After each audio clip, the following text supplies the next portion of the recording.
இங்கே வந்திருக்கிற ஒவ்வொருவரும் இயேசு கிறிஸ்துவின் நாமத்தில் வாழ்த்துகிறேன். இன்றைய நாளில் கர்த்தர் உங்களோடு கூட பேசுவாராக. ஆமென். ஹல்லேலூயா.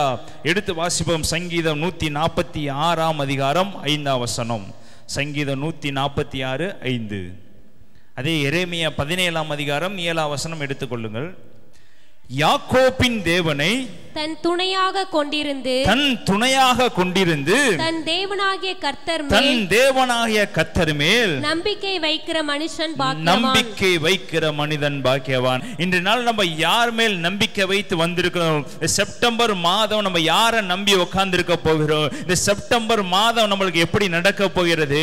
அவரை நம்பி இருக்கிற ஜனங்கள் பாக்கியம் உள்ளது. ஹல்லேலூயா. இன்னொரு வசனத்தை வாசிப்போம். எரேமியா 17 அதிகாரம் 7 வசனம். கர்த்தர் மேல் நம்பிக்கை வைத்து கர்த்தரை தன் நம்பிக்கையாக கொண்டிருக்கிற மனுஷன் பாக்கியவான். சொல்லப்படுது, கர்த்தர் மேல் நம்பிக்கை வைத்து கர்த்தரை தன் நம்பிக்கையாய் கொண்டிருக்கிற மனுஷன் பாக்கியவான். பக்கத்துல சொல்லுங்க. இந்த 2024 இந்த செப்டம்பர் 9வது மாதத்துல நம்ம பாக்கியவான்களாய் மாற வேண்டும் என்றால், நம்ம கிருபையுள்ள பிள்ளைகளாய் மாற வேண்டும் என்றால், நம்ம ஆசீர்வாதமாய் இருக்கிற பிள்ளைகளாக மாற வேண்டும் என்றால், தேவனை நம்பி இருக்கிற பிள்ளைகளாக மாற வேண்டும் என்றால், பக்கத்துல சொல்லுங்க, கர்த்தர் மேல் உங்க நம்பிக்கையை வைங்க. இந்த மாசம் கர்த்தர் மேல் உங்க நம்பிக்கையை வச்சீங்கன்னா நீங்க செய்யற எல்லா காரியங்களையும் அவர் வாய்க்க பண்ண வேண்டும் சொல்லுகிறார். ஹல்லேலூயா. இந்த 8 மாதங்கள் ஒருவேளை உலகபரமானவர்களை நம்பி ஒருவேளை சோர்ந்து போய் நீ உட்கார்ந்துருக்கலாம். இந்த 9வது மாதத்துல இந்த 3வது செய்தி அட்டெண்ட் பண்ணிக்கிறது உங்களுக்கு சொல்லுகிறேன். கர்த்தர் உங்களோடு சொல்லுகிறாரு, என் மேல் உன் நம்பிக்கையை வைத்து பாரு, பிதாவாகிய இயேசுவின் மேல் நம்பிக்கையை வைத்து பாரு, உன்னை படைத்தவர் மேல் நம்பிக்கையை வைத்து பாரு. நிற்கும் பூமி நிலை குலைந்து போனாலும், வாழ்க்கை முடிந்தது என்று நினைச்சாலும், நீங்க இயேசுவின் மேல் நம்பிக்கை இருங்க. அவரே உங்க காரியத்தை வாய்க்க பண்ணுவரா இருக்கார். ஹல்லேலூயா. அவரை நம்பி இருக்கிற ஜனங்கள், அவரை நம்பி ஓடிக்கொண்டிருக்கிற ஜனங்கள் எப்பொழுது மகிமையுள்ளதாக இருக்கிறது. அவருக்கு பயப்படுகிற ஜனங்களுக்கு அவர் ஆசீர்வாதத்தை உண்டு பண்ணுகிறவர் இருக்கிறாரு. அவரை நம்பி இருக்கிற ஜனங்களுக்கு அவர் மேன்மையான காரியங்களை செய்கிறவர் இருக்கிறாரு. அவரை நம்பி இருக்கிற ஜனங்கள் எப்பொழுதுமே மேன்மையுள்ளவர்களாகவே நடக்க பண்ணுகிறாரு. அவங்க சொல்லுகிற ஒவ்வொரு காரியத்திற்கு அவர் ஆம் என்றும் பதிலளிக்கிறவர் இருக்கிறாரு. மாம்சத்தில் ஒரு வார்த்தையை சொல்வது வேறு, தேவ ஆவியானவர் நிறைந்த ஒரு வார்த்தையை சொல்வது வேறு. மாம்சத்தில் சொல்ற வார்த்தைகள் ஒருவேளை நிறைவேறாமல் போகலாம், ஆனா ஆவியில சொல்ற வார்த்தைகள் நிறைவேறும். ஹல்லேலூயா. ஹல்லேலூயா. இந்த மாதம் கர்த்தரை நம்பி அவருடைய சமூகத்தில் உட்கார்ந்து நீ ஜெபித்து விட்டு, இரவும் பகலும் ஜெபித்து விட்டு நீங்க வெளியே வந்து கர்த்தருடைய நாமத்தை சொல்லி, தேவனுடைய நாமத்தை நிமித்த நான் சொல்லுகிறேன், இந்த அற்புதம் நடைபெற வேண்டும், இந்த அதிசயம் நடைபெற வேண்டும், இவர்கள் ரட்சிக்கப்பட வேண்டும் என்று யார் வைராக்கியம் நின்று இந்த மாதத்தில் எழும்பி நிற்க போறீங்களோ அவங்க செய்கிற எல்லா காரியத்திலும் கர்த்தர் வாய்க்க பண்ணுவார். ஹல்லேலூயா. அதான் 146 சொல்லி இருக்கு. 146 சங்கீதம். யாக்கோபின் தேவனை தன் துணையாக கொண்டிருந்து தன் தேவனாகிய கர்த்தர் மேல் நம்பிக்கை வைக்கிறவன் பாக்கியவான். உன் நம்பிக்கை எல்லாவற்றையும் இந்த மாதம் அவருடைய சமூகத்தில் ஒப்படைங்க. உங்க நம்பிக்கை எல்லாவற்றையும் அவருடைய பாதத்தில் கொண்டு வாங்க. உங்க விசுவாசத்தை எல்லாவற்றையும் இந்த மாதம் இப்பொழுதே சொல்லுகிறேன், அவருடைய சமூகத்தில் கொண்டு வந்து நிறுத்துங்க. எதுவானாலும் சரி, நல்லது நடந்தாலும் சரி, கெட்டது நடந்தாலும் சரி, உன் வாழ்க்கையில் எப்பேற்பட்ட காரியங்கள் நடந்தாலும் நான் இயேசுவை நம்புவதை விட்டுவிடவே மாட்டேன். என் இயேசு கிறிஸ்துவை விசுவாசிக்கிறதை விட்டுவிடவே மாட்டேன். ஏனென்றால் அவர் எனக்கு செய்து முடிக்க வல்லவராக இருக்கிறார். ஹல்லேலூயா. ஒரு சின்ன நம்பிக்கை நம்ம வாழ்க்கையை தலைகீழாக மாற்றுவதா இருக்குது. ஒரு சின்ன விசுவாசம் உடைய வாழ்க்கையை தலைகீழாக மாற்றுவதா இருக்குது. பைபிள் இருக்க எல்லாருமே பெரிய விசுவாசத்தை நம்பி ஓடல. அவங்க கர்த்தர் மேல் வைத்த சின்ன சின்ன விசுவாசம் அவர்களை பெரிய அக்கினி ஜுவாலையாய் மாற்றுது, பெரிய ராஜாக்களாய் உட்கார பண்ணது, பெரிய ராஜாக்கள் முன்பதாக நிற்க பண்ணினது, பெரிய அக்கினியை வானத்திலிருந்து இறக்கினது. எப்பேற்பட்ட ஆளா இருந்தாலும் ஒரு விசுவாசம் அவரு கூட வந்துச்சுன்னா, ஒரு நம்பிக்கை அவங்களுக்குள்ள வந்துச்சுன்னா, எப்பேற்பட்ட எதிராளி நமக்கு முன்பதாக நின்றாலும் இஸ்ரவேல் தேவன் நம்மளோடு இருக்கும்போது நம்ம எதற்கும் கவலைப்பட தேவையில்லை. ஹல்லேலூயா. தாவீது போய் தைரியமா நிக்கிறார். யாருக்கு முன்னாடி? கோலியாத் முன்னாடி நிற்கிறாரு.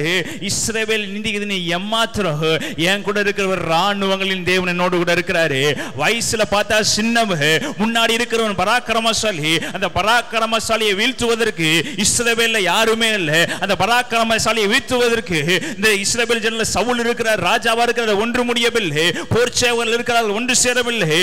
யுத்த வீரர்கள் இருக்கிறாங்க, ஒன்றும் செய்ய முடியவில்லை. ராணுவ வீரர்கள் ஒன்றும் செய்ய முடியவில்லை. ஆனா ஒன்று ஒன்றுக்கு ஆடுகளை மேய்த்து கொண்டு ஒன்றுக்கும் உதவாமல் தன் வீட்டால் தள்ளிவிடப்பட்டவன் தாவீது. எதற்கும் ஆக மாட்டான் என்று எல்லாராலும் புறக்கணிக்கப்பட்டவன் தாவீது. அந்த தாவீதுக்குள்ள ஒன்று இருந்துச்சு, அதான் கர்த்தர் மேல் வைத்திருக்க நம்பிக்கை, அவர் மேல் வச்சிருக்க நம்பிக்கை. ஒரு கோலியாத்தின் வீரன் மேல் உட்கார பண்ணினது. அந்த கோலியாத் பயங்கரமான வீராதி வீரன், ஆனா தாவீதோடு இருந்தவர் பராக்கிரமசாலி, யுத்தங்களை ஓய பண்ணுகிற தேவ, ராணுவங்களை அழிக்கிற தேவ, ராணுவங்களிலும் மேலான தேவ. தாவீதோடு இருந்தபடினா தாவீதினுடைய உடலை யாரும் பார்க்கல, சுற்றி இருக்கிறவங்க சின்னவன் என்று பார்க்கிறாங்க. ஆனா தாவீதோ தன்னை சின்னவன் என்று ஒத்துக்கொள்ளவே இல்லை. ஏன்னா அவனுக்குள்ள இருக்கிறவ வல்லமை உள்ளவர். ஹல்லேலூயா. பக்கத்துல சொல்லுங்க, நீங்க உங்களை பார்க்காதீங்க, நீங்க நம்பிக்கை வச்சிருக்க தேவனை நோக்கி பாருங்க. பெரிய பிரச்சனை முன்னாடி நிக்கிறது, ஆனா தாவீதுக்கு அது பெருசா தெரியல. எனக்குள்ள இருக்கிறவர் அதை விட பயங்கரமானவர். எவ்வளவு பெரிய பிரச்சனையானாலும் சரி, எனக்குள்ள ஒருத்தர் நிற்கிறாரு. வெறும் 5 கல்லை வச்சு போனவனுக்கு தெரியும், நான் இந்த கோலாங்களை நம்பி வரல, இந்த கோலியாத்தை நம்பி வரல. நான் ஆராதிக்கிற தேவன் என்னை விடுவிக்க வல்லவரா இருக்கிறாரு. நான் ஆராதிக்கிற தேவன் இந்த இஸ்ரவேல் ஜனங்களுக்கு முன்பதாக என்னை வெட்கப்படுத்துகிறவர் அல்ல, இந்த சவுல் ராஜாவோடு என்னை வெட்கப்படுத்துகிறவர் அல்ல, அவர் என் தலையை உயர்த்துவார். ஹல்லேலூயா. அதுதாங்க நம்பிக்கை. இந்த மாசம் வைங்க, கர்த்தர் மேல் ஒரு நம்பிக்கையை வை, கர்த்தர் மேல் ஒரு விசுவாசத்தை வை, அது பாக்கியம் உள்ளதாக மாற்றப்படும். தாவீது தன் சகோதரர் நம்பி போனானா? இல்ல. சவுலை நம்பி போனானா? இல்ல. யாரை நம்பி போல? இதுக்கு முன்னாடி கோலியாத்தை பார்த்ததும் இல்லை, கோலியாத்தை பத்தி கேள்விப்பட்டதும் இல்லை. ஆனா நம்பிக்கை வைக்கிறான், எனக்கு இந்த போர்க்கவசம் வேண்டாம், கத்தி வேண்டாம், எதுவும் வேண்டாம், நான் ஆராதிக்கிற தேவன் உண்மை உள்ளவர். ஹல்லேலூயா. அல்லேலூயா. எப்பேற்பட்ட இக்கட்டின் மத்தியில் நிப்பாட்டினாலும் அவர் என்னை தூக்க வல்லவரா இருக்கிறாரு, என்னை அவரை தூக்கி உயர்த்த வல்லவரா இருக்கிறாரு. பட்டய வேண்டாம், புயபல வேண்டாம், எதுவுமே வேண்டாம், நான் ஆராதிக்கிற தேவன் என்னோடு கடந்து வந்தா போது, அவர் எனக்குள் பிரவேசித்தா போது, அவர் எனக்கு முன்னாடி நின்றா போது. இப்ப கோலியாத்து பார்த்திருப்பான், இவனை பார்த்தா பொடுசா இருக்கிறான், ஆனா இவனுக்குள்ள இருக்கிறவ பயங்கரமான பராக்கிரமசாலியா அவனுக்குள்ள கடந்து வந்தபடினால கோலியாத் ஒன்றுமில்லாமல் விழுந்து போனான். ஹல்லேலூயா. ஹல்லேலூயா. 10 பேத்தை வச்சுட்டு நம்ம ரவுடி, 10 பேத்தை வச்சு நம்ம பெரியாள்னு சொல்றதை காட்டில ஸ்கூல்ல இருக்கிற ஒருவர் மாத்திரம் வல்லமை உள்ளவர் கூட இருந்தாருன்னா எவ்வளவு பெரிய ஆலயம் அழிச்சு போட அவர் வல்லவரா இருக்கிறார். பக்கத்துல சொல்லுங்க, நம்பிக்கையை கர்த்தர் மேல் வைங்க, நம்பிக்கையை இயேசுவின் மேல் வைங்க. ஒருவேளை நம்பிக்கையை இழந்து போய் உட்கார்ந்துருக்கலாம், சோர்ந்து போய் உட்கார்ந்துருக்கலாம், ஒருவேளை அவரை தேடாமல் உட்கார்ந்துருக்கலாம். நம்ம எப்பெல்லாம் அவரை தேடுகிறோம் தெரியுமா? ஆபத்து வரும்போது அவரை தேடுகிறோம், வேதனை வரும்போது அவரை தேடுகிறோம், துக்கம் வரும்போது அவரை தேடுகிறோம், ஒரு பிரச்சனை இக்கட்டின் பிரச்சனை நடுவுல போய் அவரை தேடுகிறோம். தாவீது பிரச்சனையை பார்த்து ஓடல, பிரச்சனையை தேடி போகிறான். தேவன் மேல் நம்பிக்கை வச்சிருக்கவங்க பிரச்சனையை தேடி போய் அதை வீழ்த்துவாங்க. ஹல்லேலூயா. ஹல்லேலூயா. தாவீதுக்கு நேரா பிரச்சனை வரல, பிரச்சனை வந்தது கோலியாத் கர்ச்சித்தது எல்லாமே இஸ்ரவேலுக்கு விரோதமாக கர்ச்சித்தான். அவன் இஸ்ரவேலுக்கு விரோதமாக கர்ச்சிக்கும் போது, அந்த சவுலுக்கு விரோதமாக கர்ச்சிக்கும் போது சவுல் தேவனை ஏற்றுக்கொண்டு வந்தான். ஆனா அந்த உலகப்புறமான இருக்கிற கோலியாத்தை பார்த்து பயந்து போனான். ஆனா கர்த்தருக்குள் இருந்த தாவீதோ, எனக்கு இந்த பிரச்சனை வரல, ஆனால் என் தேவனுடைய நாமம் தூஷிக்கப்படுகிறது, அவருடைய நாமத்தை நான் உயர்த்தி நிற்பாட்ட வேண்டும் என்றா எப்பேற்பட்ட பிரச்சனைக்குள்ள நான் கடந்து போவேன், அவர் எனக்கு விடுதலை கொடுப்பார். ஹல்லேலூயா. தானாக போய் பிரச்சனையை வாங்கி கொண்டு அதை ஜெயித்தவன் தாங்க தாவீது. ஹல்லேலூயா. ஹல்லேலூயா. என் தேவனுடைய நாமம் இங்கே தூஷிக்கப்படக்கூடாது, அவர் மேல் நம்பிக்கை இங்கே யாருக்கும் இல்லை, நான் வச்சிருக்கிறேன், அதை நிரூபிப்பேன் என்று சொல்லி தைரியத்தோடு போய் நிற்கிறான். கர்த்தர் அவனுக்கு வெற்றியை கொடுக்கிறார். பக்கத்துல சொல்லுங்க, பலவீனத்தினுடைய பலன் பூரணமா விளங்கணும்னா நீ கர்த்தர் மேல் நம்பிக்கை வை. உன் பிரச்சனை மாறணும்னா நீ கர்த்தர் மேல் நம்பிக்கை வை. உன் போராட்டம் மாறணும்னா நீ கர்த்தர் மேல் நம்பிக்கை வை. நீ அவருடைய சமூகத்தில் உட்கார்ந்து பாரு, அவர் உன் வாழ்க்கையை தலைகீழாக மாற்றவராக இருக்கிறார். ஹல்லேலூயா. இன்னொரு வசனத்தை எடுத்து வாசிவோம். சங்கீதம் 1ஆம் அதிகாரம் 3ஆம் வசனம் 4ஆம் வசனம். எல்லாத்துக்கும் மனப்பாடமா தெரிஞ்ச வசனம் தான், எடுத்து வாசிப்போம். சங்கீதம் 1ஆம் அதிகாரம். தேவன் நம்மள்ட்ட என்ன விரும்புகிறார் என்று எழுதப்பட்டிருக்கிறது. வசனத்திலிருந்து வாசிங்க. கர்த்தருடைய வேதத்தில் பிரியமாயிருந்து இரவும் பகலும் அவருடைய வேதத்தில் தியானமாயிருக்கிற மனுஷன் பாக்கியவான். அவருடைய வேதத்தில் தியானமாயிருக்கிற மனுஷன் பாக்கியவான். அவன் நீர்க்கால்களின் ஓரமாய் நடப்பட்டு தன் காலத்தில் தன் கனியை தந்து இலையுதிராதிருக்கிற மரத்தை போலிருப்பான். அவன் செய்வதெல்லாம் வாய்க்கும். கரங்களை தட்டி கர்த்தருக்கு நன்றி சொல்லுவோம். நல்ல வேலை காலையில அதை கத்தாதி கத்தருக்கு, நீ யாக்கோபின் தேவனை நம்பி இருந்தேனா, நீ யாக்கோபின் தேவனை நம்பிக்கை வைத்திருந்தேனா உன்னை பாக்கியம் உள்ளவராக மாற்றுவாரு. அதற்கப்புறம் இயேசு கிறிஸ்து உங்களை கேட்பது, இயேசு கிறிஸ்து உங்கள்ட்ட எதிர்பார்ப்பது என்ன தெரியுமா? பிதாவாகிய தேவன் உங்கள்ட்ட எதிர்பார்ப்பது என்ன தெரியுமா? கர்த்தருடைய வேதத்தில் பிரியமாயிருந்து இரவும் பகலும் அவருடைய வேதத்தில் தியானமாய் இருக்கிற மனுஷன். சொல்லுங்க, யாருங்க பாக்கியவான்களா மாற்றப்படுவாங்க? சொல்லுங்க. தாவீது இரவும் பகலும் தேவனே துதிச்சு கொண்டிருந்தாரு, இரவும் பகலும் தேவனை ஆராதிச்சு கொண்டிருந்தாரு, இரவும் பகலும் தேவனுடைய கீத வாத்தியங்களை என்ன வாசித்து கொண்டிருந்தாரு. அன்னைக்கு வேத புத்தகம் கிடையாது, அன்னைக்கு பைபிள் எடுத்துட்டு போய் வாசிக்கவில்லை. அவனுக்கு தெரிஞ்சது தேவனை உயர்த்துவது மாத்திரம்தான், அவனுக்கு தெரிஞ்சது தேவனை ஆராதிக்கிறது மாத்திரம்தான். அதைத்தான் எழுதப்பட்டிருக்க, இரவும் பகலும் தேவனுடைய வசனத்தில் பிரியமாய் இருந்து இரவும் பகலும் அவருடைய வேதத்தில் தியானமாய் இருக்கிற மனுஷன். சொல்லுங்க, இப்ப தாவீது செய்த காரியத்தை வாக்கிய பண்ணாரா, வாக்கிய பண்ணலையா? சொல்லுங்க. உன் வாழ்க்கை பாக்கியம் உள்ளதாக மாறனா இரவு பகலும் தேவனுடைய வசனத்துல பிரியமா இருங்க. உன் வாழ்க்கை பாக்கியம் உள்ளதாக மாறனா அவரை நம்பி உட்கார்ந்துருங்க, அவருடைய சமூகத்தில் உட்கார்ந்துருங்க. என்ன நடக்கும் என்றா, அவன் நீர்க்காலிகளின் ஓரமாய் நடப்பட்டு.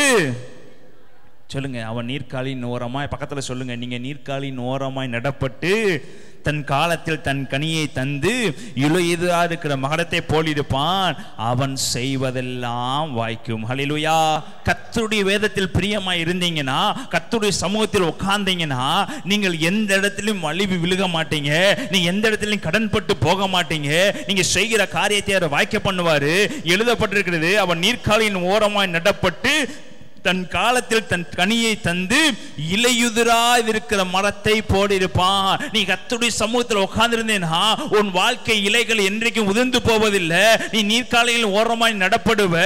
நீர்க்காலின் ஓரமாய் நடப்படும் போது அந்த பக்கத்தில் இருக்க தண்ணீர் எல்லாமே அந்த செடிகளை முளைக்க பண்ணும். அந்த செடியில என்னைக்கு வறட்சி இருக்காது, அந்த செடியில என்னைக்கு போராட்டம் இருக்காது, எந்த பூச்சியும் அரிக்காது.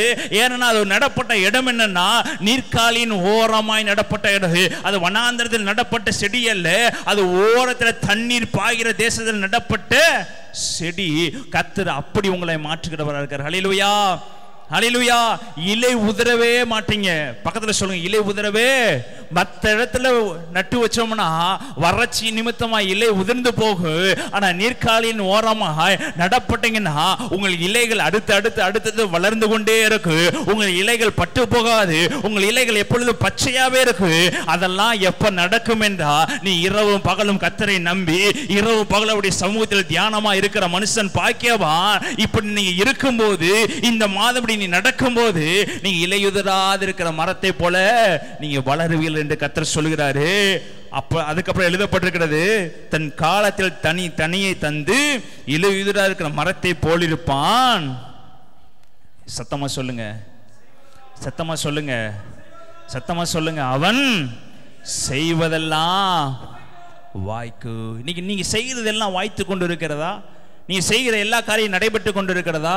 ஒருவேளை நான் விசுவாசத்தோடு ஜெபம் பண்ணுகிறேன், விசுவாசத்தோடு பேசுகிறேன், விசுவாசத்தோடு நடக்கிறேன், ஆனால் செய்கைகள் ஒன்றும் இல்லை. நான் இவ்வளவு தூரம் விசுவாசோடு உட்கார்ந்துருக்கிறேன், என் வாழ்க்கையில மாற்றம் இல்லை. இவ்வளவு தூரம் விசுவாசம் உட்கார்ந்துருக்கேன், என் வாழ்க்கையில எழுப்புதல் வரவில்லை நினைக்கிறீங்களா? பக்கத்தை சொல்லுங்க, இரவும் பகலும் கர்த்தருடைய வேதத்தில் தியானமா இருங்க. இரவும் பகல் அவரை துதிங்க. வேதத்தில் தியானமா இருங்க. இரவு முழுவதும் உட்கார்ந்து பைபிள் படிங்கன்னு சொல்லு. 24 மணி நேரம் தேவனுடைய சமூகத்தில் அவரோடு கூட நீ உட்கார ஆரம்பிங்க. அவரோடு கூட பாட்டு பாட ஆரம்பிங்க. அவரோடு கூட வேதம் படிக்க ஆரம்பிங்க. இயேசுவோடு கூட நடக்க ஆரம்பிங்க. இயேசுவை உங்க தஞ்சமா வைக்க ஆரம்பிங்க. அப்படி வைக்க ஆரம்பிச்சீங்கன்னா நீங்க செய்வது எல்லாவற்றையும் வாய்க்க பண்ணுவாரு. நீங்க உங்க வாழ்க்கையில பஞ்சம் என்பது இருக்காது, உங்க வாழ்க்கையில போராட்டம் என்பது இருக்காது, உங்க வாழ்க்கையில பலவீனம் இருக்காது. ஏனென்றா நீங்க நீர்க்கால்களின் ஓரமாய் நடப்பட்ட கனியாய் மாறிடுவீங்க. நீங்க பலன் கொடுக்க ஆரம்பிச்சிடுவீங்க. அநேகரை உயிர்ப்பிக்க ஆரம்பிச்சிடுவீங்க. அநேகருடைய அவிசுவாசத்தை விசுவாசமாய் மாற்ற ஆரம்பிச்சிடுவீங்க. அநேகருடைய செத்த இருதயங்களை உயிர்ப்பிக்க ஆரம்பிச்சிடுவீங்க. அநேகருடைய செவிட்டு தன்மை திறக்க ஆரம்பிச்சிடுவீங்க. அநேகருடைய கூட்டு தன்மை திறக்க ஆரம்பிச்சிடுவீங்க. ஏனென்றா நீர்க்காலின் ஓரமாய் நடப்பட்டீங்கன்னா உன் வாழ்க்கையில செழிப்பு என்பது எப்பொழுது இருக்கும், வறுமை என்பது எப்பொழுதுமே இருக்காது, உன் வாழ்க்கையில இலையுதிர் என்பது எப்பொழுதுமே இருக்காது. இப்ப நீங்க செழித்து செழித்து செழித்து வளர வளர வளர அநேகருக்கு கனி கொடுக்க ஆரம்பிப்பீங்க. அநேகர் உங்க பக்கத்துல வந்து உட்கார்ந்து எப்படி போய் கனி கொடுக்கிறீங்க என்று அநேகர் உங்க சந்ததி பக்கத்துல வந்துட்டு கர்த்தர் உங்களோடு கூட இருக்கிறார் என்பதை அவர்கள் அறிந்து கொள்வார்கள். அல்லேலூயா. இதுதாங்க நீர்க்காலின் ஓரமா நடப்பட்டதுக்குரிய அர்த்தம். சும்மா வசனத்தை சாதாரணமாக படிச்சுட்டு போகக்கூடாது. ஓரத்தில் நடுறாருன்னா, ஒரு பெரிய குளத்துக்குள்ள நட்டாருன்னா அது அதிகமாக தண்ணி போய் என்ன ஆயிரும், சீக்கிரம் செடியை அழுகி போயிடும். ரொம்ப வறட்சியில் விட்டுட்டாருன்னா தண்ணி இல்லாமல் அது என்ன ஆயிடும், செத்து போயிடும். நிறைய தண்ணி குளமா இருக்கிற இடத்துல விட்டாலும் இன்னொரு செடிகள் வேகமா வளர்ந்து இது என்ன பண்ணிடும், நசுக்கி போட்டுரும். நல்லா பாருங்க, ஓடைகளில் பார்த்தீங்கன்னா புல் எப்பயுமே என்ன ஆகாது, மங்கி போகவே போகாது. ஓடைகள்ல இந்த புல் வளரும். அந்த புல் அவ்வளோ சீக்கிரம் உங்களால் என்ன பண்ண முடியாது, அழிக்க முடியாது. அது என்னதான் நீங்கள் வெட்டினாலும் தண்ணி ஒரு செகண்ட் அதில் பாஸ் ஆச்சுன்னா அடுத்த நிமிஷம் அந்த புல் என்ன ஆரம்பிச்சிடும், வளர ஆரம்பிச்சிடும். புல் அழிக்கவே என்ன ஆகாது. இதுதாங்க நீர்க்காலின் ஓரமாய் நடப்பட்ட செடி. ஒருவேளை நீங்க மரங்களை வெட்டிடலாம், உள்ள இருக்கிற செடிகளை வெட்டிட்டுனா அதுக்கு விதை போட்டு வளர்றதுக்கு லேட் ஆகும். ஆனால் புல் என்பது அப்படி இல்லை. நீங்க விதை போட தேவையில்லை, எதுவும் போட தேவையில்லை. நீர்க்காலின் ஓரமாய் தண்ணீர் போச்சுன்னா அது ஆட்டோமேட்டிக்கா வளர ஆரம்பிக்கு. நீங்க ஆட்டோமேட்டிக்கா வளரணும்னா நீங்க கர்த்தருடைய சமூகத்தில் அவரையே நம்பி உட்காருங்க. உன் வாழ்க்கையை அவர் தலைகளாக மாற்ற. எத்தனை தடவை உங்களை வெட்டி போட்டாலும் நீங்க வளர்ந்து கொண்டே இருப்பீங்க. ஏனென்றா அவர் மேல் நம்பிக்கை வைத்திருக்கிற ஜனங்கள் பாக்கியம் உள்ளது. ஹல்லேலூயா. அவரையே நம்பியிருக்கிற ஜனங்கள் பாக்கியம் உள்ளது. ஹல்லேலூயா. அவரையே துணையா வைத்திருக்க ஜனங்கள் பாக்கியம் உள்ளது. ஹல்லேலூயா. ஹல்லேலூயா. சொல்லுங்க, நீங்க செய்வதெல்லாம் அவர் வாக்கியம் பண்ணுவாரு. இந்த மாதம் உட்காருங்க, அவருடைய சமூகத்தில் என்ன பண்ணுங்க, உட்காருங்க. எது நடந்தாலும் உட்காருங்க. வாழ்க்கை முடிஞ்சாலும் உட்காருங்க, வாழ்க்கை துவங்கினாலும் உட்காருங்க, ஒரு அற்புதம் நடந்தாலும் உட்காருங்க, அற்புதம் நடக்காட்டியும் உட்காருங்க, பிரச்சனை இருந்தாலும் உட்காருங்க, பிரச்சனை இல்லாட்டியும் உட்காருங்க. அவருடைய சமூகத்தில் உட்கார்ந்து பாருங்களேன். இந்த ஒரு மாசம் உட்கார்ந்து பாருங்களே, அடுத்த மாசம் ஆட்டோமேட்டிக்கா நீங்க அவருடைய சமூகத்தில் திரும்ப திரும்ப உட்கார ஆரம்பிச்சிருங்க. உன் வாழ்க்கையுடைய முகங்கள் பிரகாசமாய் மாற ஆரம்பிச்சிரு, உன் நடைகள் பிரகாசமாய் மாற ஆரம்பிச்சிரு. நீங்க சொல்ற ஜனங்கள் எல்லாரும் ரட்சிக்கப்பட ஆரம்பிச்சிருவாங்க. அவங்க எல்லாம் உங்க நேரா திரும்ப ஆரம்பிச்சிருவாங்க. ஹல்லேலூயா. இதுதாங்க விசுவாசம். அவர் மேல் இந்த மாதம் என்ன பண்ணுங்க, நம்பிக்கை. நம்பிக்கையுடைய சிறைகளே அரணுக்கு திரும்புங்கள், இரட்டிப்பான நன்மையை தருவேன், இன்றைக்கே அதை தருவேன். நம்பிக்கையுடைய சிறைகள் எங்க வரணுமா, சபைக்கு வரணும். அரணுக்கு திரும்பு. உன்னுடைய முன் வாழ்க்கையில் ஒருவேளை நம்பிக்கை இல்லாமல் இருந்திருக்கலாம். லைட்டோ உன்ட்ட ஒரு நம்பிக்கை விட்டு போயிருக்கலாம். ஒருவேளை சோர்வின் நிமித்தமா அந்த நம்பிக்கை என்ன இருக்கலாம், விட்டு போய் திரும்புங்க, அரணுக்கு திரும்புங்க, தேவ சமூகத்தில் திரும்புங்க. அப்பா பிதாவை என்று கூப்பிடக்கூடிய புத்திர சுகத்தின் ஆவியின் அவர் நம்ம கொடுத்திருக்கிறாரு. நீ ஆதியில கொண்டிருந்த அன்பை ஒருவேளை விட்டுருக்கலாம். நீ சொல்றாரு, நீ திரும்ப வாஹா, உன்னை நீர்க்காலின் ஓரமாய் நடப்போகிறேன். தன் காலத்தில் தன் கனியை தந்து இலையுதரா இருக்க மரத்தை போல உன்னை மாற்ற போகிறேன். இந்த மாத்திலிருந்து செய்கிற காரியத்தை நான் வாய்க்க பண்ணுவேன். ஹல்லேலூயா. அவர் அழித்து போடுகிறவர் அல்ல, அவர் வாய்க்க பண்ணுகிற தேவ. அவர் பிடுங்கி போடுகிறவர் அல்ல, அவர் உங்களை முளைக்க பண்ணுகிற தேவ. உங்களை அழிக்கிற தேவன் அல்ல, உங்களை ஜெயிக்க வைக்கிற தேவ. அவர் தாங்க இயேசு கிறிஸ்து. ஹல்லேலூயா. கரங்களை தட்டி நன்றி சொல்லுத்தோம். அவர் மேல் நம்பிக்கை வைக்கிற மனுஷன் பாக்கியவான். சொல்லுங்க, நீங்க பாக்கியவான், நீங்க பாக்கியவதி. பக்கத்தை சொல்லுங்க, சந்தோஷமா சொல்லுங்க, நீ பாக்கியவதி, கவலைப்படாத. நீ பாக்கியவான், கவலைப்படாத. நீ செய்யற காரியத்தை அவர் வாக்கிய பண்ணுவாரு. உன் பிரச்சனையை அவர் பார்த்து கொண்டிருக்கிறாரு, அதை வாக்கிய பண்ணுவாரு. உன் போராட்டத்தை பார்த்து கொண்டிருக்கிறார், வாக்கிய பண்ணுவாரு. எல்லாவற்றையும் அவர் செய்து முடிக்க வல்லவராக இருக்காரு. விசுவாசத்தோடு சொல்லுங்க, அவர் எல்லாவற்றையும் செய்து முடிக்க வல்லவராக. இன்னொரு வசனத்தை கூட வாசிப்போம். ஏசாயா 51 அதிகாரம் 2 வசனம். விசுவாசம் எப்படிப்பட்டதா இருக்கிறது, நம்பிக்கை எப்படிப்பட்டதா இருக்குது என்று எழுதப்பட்டிருக்கிறது. வாசிப்போம். உங்கள் தகப்பனாகிய ஆபிரகாமையும் உங்களை பெற்ற சாராளையும் நோக்கி பாருங்கள். உங்களை பெற்ற சாராளையும் நோக்கி பாருங்கள். அவன் ஒருவனாய் இருக்கையில் நான் அவனை அழைத்து அவனை ஆசீர்வதித்து அவனை பெருக பண்ணினேன். கரங்களை தட்டி நன்றி செலுத்தும். அந்த நல்ல வேளையில உங்கள் தகப்பனாகிய ஆபிரகாமையும் உங்களை பெற்ற சாராளை நோக்கி பாருங்கள்.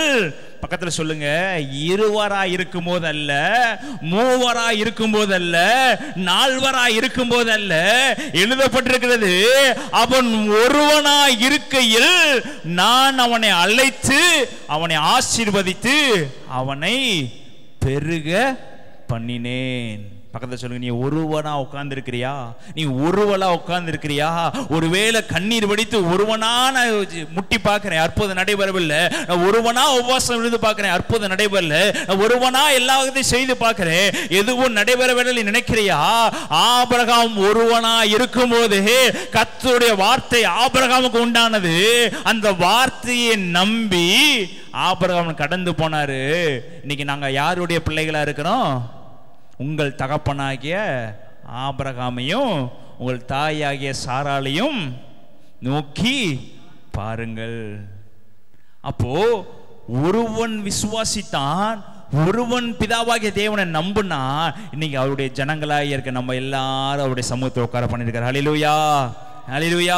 சில பேர் சொல்றீங்க, நீங்க என்ன குடும்பமா வர்றீங்க, நான் தனியா வர்றேன். நீங்க குடும்பமா ஆராதிக்கிறேன், நான் தனியா ஆராதிக்கிறேன். நீங்க குடும்பமா இந்த காரியத்தை செய்யுங்க, நான் தனியா செய்கிறேன். அதெல்லாம் யோசிக்காதீங்க. ஒரு தாவீது தான், ஒரு ஆபிரகாம் தான். இன்னைக்கு அவங்கள போல பைபிள்ல யாரும் எழுதப்படவே இல்லை. ஒரு இயேசு கிறிஸ்து தனியா வந்தாருங்க, உலகத்துல இருக்க எல்லா காரியங்களையும் செய்து முடித்தாருங்க. ஹல்லேலூயா, ஹல்லேலூயா. தனியா இருக்கிற ஒரு நாள் கவலைப்படாதீங்க.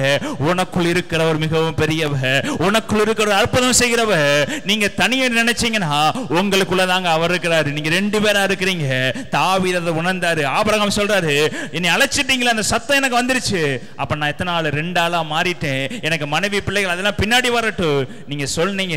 அந்த வார்த்தையை நம்பி போனார். கர்த்தர் அவனுக்கு என்ன பண்ணார்? அற்புதங்களை செய்தார். எப்படி அற்புதங்களை செய்தார்? எடுத்து வாசிப்போம். ஆதியாகமம் 15ஆம் அதிகாரம் 4ஆம் வசனம்.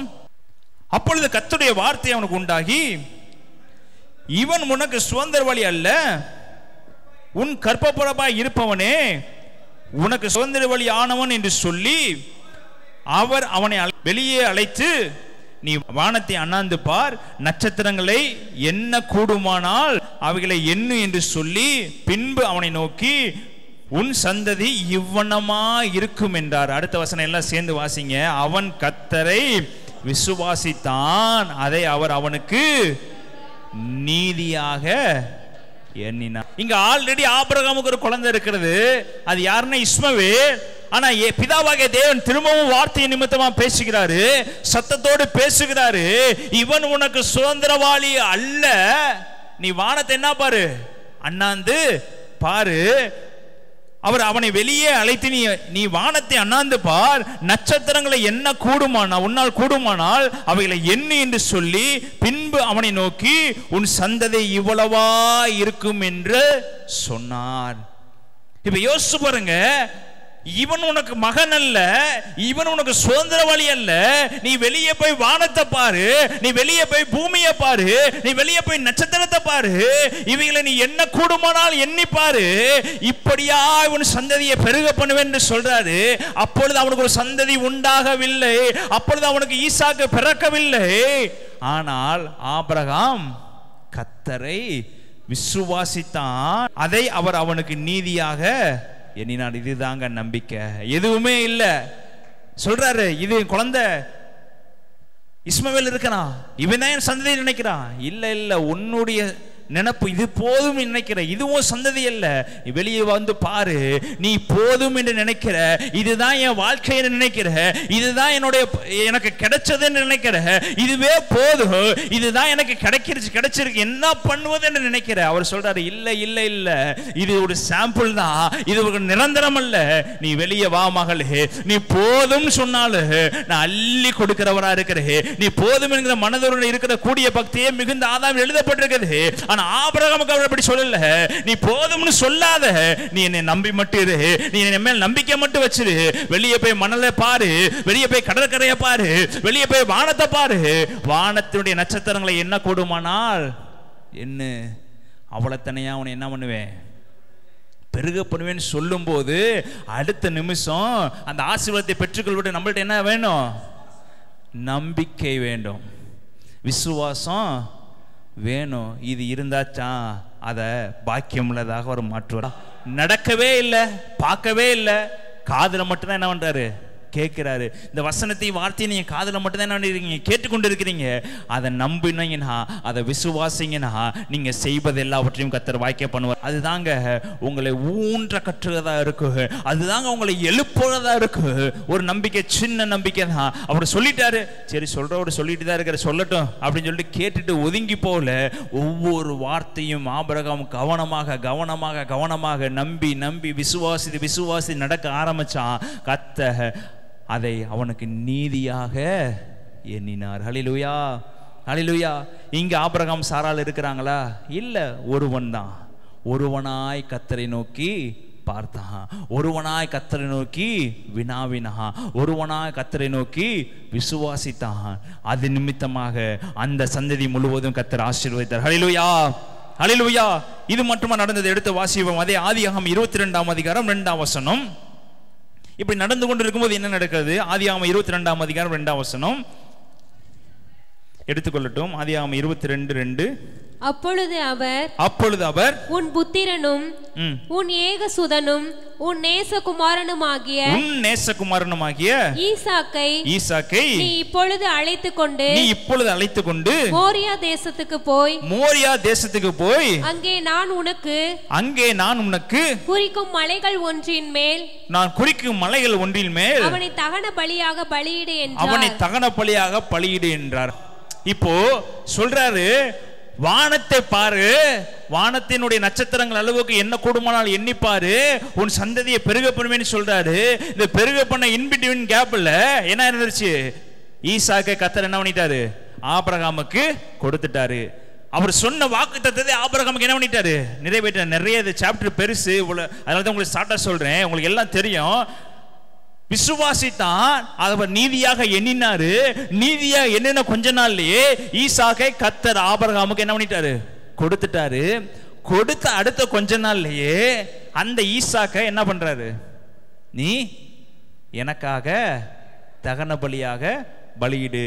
அப்பொழுது அவர் உன் புத்திரனும் உன் ஏகசுதனும் உன் நேசகுமாரனுமாகிய ஈசாக்கை நீ இப்பொழுது அழைத்து கொண்டு மோரியா தேசத்துக்கு போய் அங்கே நான் உனக்கு குறிக்கும் மலைகளில் ஒன்றின் மேல் அவனை தகன பலியாக பலியிடு. இப்போ 99 வயசு வரைக்கும் தனியா இருந்தவன் எத்தனாவது வயசுல குழந்தை இருக்குது? 100வது வயசுல குழந்தை இருக்குது. இத்தனை வருஷம் டிலேக்கு அப்புறம் பிறந்ததுனால ஆபிரகாமுடைய விசுவாசம் நிறைவேறினது. நிறைவேறின அடுத்த கொஞ்ச நேரத்திலேயே, ஒரு 5 ஆண்டுகள் இருக்கலாம், 6 ஆண்டுகள் இருக்கலாம், 10 ஆண்டுகள் இருக்கலாம், எத்தனை ஆண்டு எழுதப்படவில்லை. கொஞ்ச நாளே அந்த சந்தோஷம் என்ன ஆகிறது? திரும்பவும் உன் ஏகசுதனும் உன் புத்திரனையும் எங்க கொண்டு வந்து பலியிடு, என்கிட்ட கொண்டு வந்து. இப்ப அப்ப நம்புனா, அப்ப விசுவாசித்தான், அதை எப்படி எண்ணினாரு? நீதியாக எண்ணினாரு. இப்பயும் விசுவாசிக்கணுமா, விசுவாசிக்க கூடாதா? சொல்லுங்க. சோர்ந்து போய் இருக்கும்போது ஒரு விசுவாசம் உண்டானது, அது ஒரு வகையான விசுவாசம். இப்ப சந்தோஷமா இருக்கும்போது ஒரு சோதனை வருகிறது. இப்ப விசுவாசம் வரணுமா, கண்ணீர் வரணுமா? சொல்லுங்க, என்ன வரணும்? நம்மளை யோசித்து பார்த்தா கண்ணீர் தான். இவ்வளவு தூரம் கஷ்டப்பட்டு கொடுத்தது 100 வயசுல கொடுத்தாரு. கொடுத்த கொஞ்ச நாள் என்ன பண்ணிட்டாரு? ஒரு ஆசீர்வாதத்தை கொடுத்துட்டு கொஞ்ச நாள்லயே விலகி போச்சுன்னா உங்களால என்ன ஏற்றுக்கொள்ள முடியாது. என்ன நடக்குது என்று வாசிப்போம். 3ஆம் வசனம். ஆபிரகாம் அதிகாலையில் எழுந்து தன் கழுதையின் மேல் சேணம் கட்டி தன் வேலைக்காரரில் 2 பேரை தன் குமாரன் ஈசாக்கையும் கூட்டிக் கொண்டு தகன பலிக்கு கட்டைகளையும் பிளந்து கொண்டு தேவன் தனக்கு குறித்த இடத்திற்கு புறப்பட்டு போனான். அப்பொழுது ஆபிரகாம் தன் வேலைக்காரனை நோக்கி, நீங்கள் கழுதையை நிறுத்தி இங்கே காத்திருங்கள், நானும் பிள்ளையான அவ்விடம் மட்டும் போய் தொழுது கொண்டு உங்களிடத்திற்கு திரும்ப வருவோம் என்றான். ஆபிரகாம் தகன பலி கட்டைகளை எடுத்து தன் குமாரனாக ஈசாக்கின் மேல் வைத்து தன் கைகளை நெருப்பையும் கத்தியையும் எடுத்துக்கொண்டான். இருவரும் போனார்கள். இப்போ உன் ஏகசுதனை பலியிடு என்று சொன்ன உடனே ஆபிரகாம் என்ன பண்றார்? அதிகாலையில் எழுந்து தன் மகனை என்ன தூக்கிட்டு போய் மோரியா தேசத்தில் இருக்கிற மலைக்கு என்ன பண்றாரு? தன் மகனை கூட்டிட்டு போன. அதிகாலையிலே எழுப்பி கூட்டிட்டு போறாரு. பலி கொடுக்கறதுக்கு எப்ப கொண்டு போறாரு? அதிகாலையிலே எழுப்பி கூட்டிட்டு போய் தகன பலியிடுவதற்காக என்ன பண்ணிட்டாரு? மேல மலைக்கு கூட்டிட்டு போயிட்டாரு. தேவன் அவனுக்கு சொல்லியிருந்த இடத்துக்கு வந்தார்கள். அப்பொழுது ஆபிரகாம் ஒரு பலிபீடத்தை உண்டாக்கி கட்டையை அடுக்கி தன் குமாரனாய் ஈசாக்கை கட்டி அந்த பலிபீடத்தில் அடங்கிய கட்டைகளின் மேல் அவனை கிடத்தினான். பின்பு ஆபிரகாம் தன் குமாரனை வெட்டும்படிக்கு தன் கைகளை நீட்டி கத்தியை எடுத்தான். அப்பொழுது கர்த்தருடைய தூதனானவர் வானத்திலிருந்து ஆபிரகாமே ஆபிரகாமே என்று கூப்பிட்டார். அவன் இதோ அடியேன். அவர் கேட்கிறாரு, உன் ஏகசுதனை கொண்டு வந்து எங்க போடு, பலியிடு என்று சொன்ன உடனே ஆபிரகாம் என்ன பண்ணிட்டாரு? டக்குன்னு தூக்கிட்டு போய் மேல கொண்டு போய் வச்சு என்ன பண்ணிட்டாரு? பலியிட ஒப்பு கொடுத்துட்டாரு. இவ்வளவுதானே சம்பவம் எழுதப்பட்டிருக்கிறது. இவ்வளவுதான் எழுதப்பட்டிருக்கிறது. விசுவாசித்தான், கர்த்தரிடத்தில் மன்றாட்டம் பண்ணினான், கர்த்தரிடத்தில் போய் அழுதான், புலம்பினான், ஏன் இதை செய்கிறேன் என்று கேட்டான் அப்படின்னு எழுதப்பட்டிருக்கிறதா? எழுதப்படவே இல்லை. 2ஆம் வசனத்தை சொல்றாரு, மலைக்கு போய் பலியிடு என்று சொல்கிறாரு. 3ஆம் வசனம் அதிகாலையில் எழும்பி தன் 2 பேர்த்த கூட்டிட்டு மலை கீழே 2 பேர்த்த உட்கார வச்சுட்டு தகப்பனும் பையனும் ஆபிரகாமும் ஈசாக்கும் எங்க போறாங்க? மலைக்கு மேல போறாங்க. தன் பையன் கேட்கிறாரு, ஆடு எங்கப்பான்னு கேட்கிறாரு. ஆண்டவர் என்ன பண்ணிக்குவாரு? பார்த்து கொள்வாரு என்று சொல்லி மேலே கொண்டு போய் ஒரு பலிபீடத்தை கட்டி அந்த பலிபீடத்தை மேல ஈசாக்க படுக்க வச்சு என்ன பண்றாரு? கத்தி எடுத்து வீச ஆரம்பிச்சிட்டாரு. இதை பார்த்த தேவன் என்ன பண்ணாரு பாருங்க. அப்பொழுது கர்த்தருடைய தூதனானவர் வானத்திலிருந்து ஆபிரகாமே ஆபிரகாமே என்று கூப்பிட்டார்.